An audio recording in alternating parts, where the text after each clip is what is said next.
Greenville County schools had a little bit different problem from what you have in Baltimore, but it was kind of the same problem in that they needed more facilities. In Greenville County was a rapidly growing county, and they had a number of portables that were being used for for classrooms. The total number of portables at Greenville County schools, if treated as separate classroom schools, would have been about the 7th largest school district in the state. So there was a pretty huge deficit in buildings for kids to actually go to school in.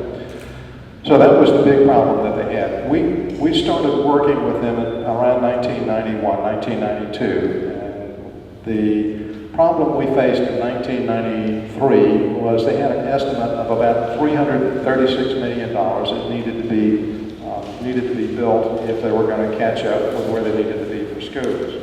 We worked really hard and diligently to change the way they were doing their funding. And by 1997, we had put a dent in it so that by then we only needed $554 million instead of $336. So we redoubled our efforts, and by 1999, we had gotten it down to $712 million instead of $336 million. There's a fellow, sometimes I like to quote a fellow named Will Rogers, who was a kind of a cowboy humorist. One of the quotes from him is, "If you find yourself in a hole, the first thing to do is stop digging." So somewhere around the end of 1999, we realized that we were in a hole and we needed to figure out a way to stop digging because we weren't gaining on the needs for the school district itself. In 1999, 2000, we started looking at doing something radically different. The backdrop is, in order to do what we had been doing, we had committed to a stream of revenues over a long term to get the schools built.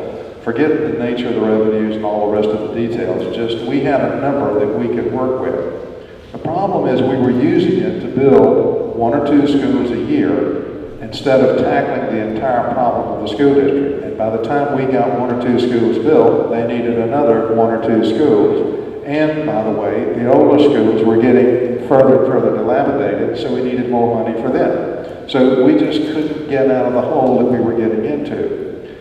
So we decided that we'd take a look at the stream of revenues and figured that, well, if we're making these payments every year, instead of doing it on what amounted to a modified pay-as-you-go version, why don't we convert that stream of revenues into payments on debt that would allow us to raise a lot of money? And I think you can go to the next slide. The number that we could raise at that point was somewhere around 1.1 or $1.2 billion.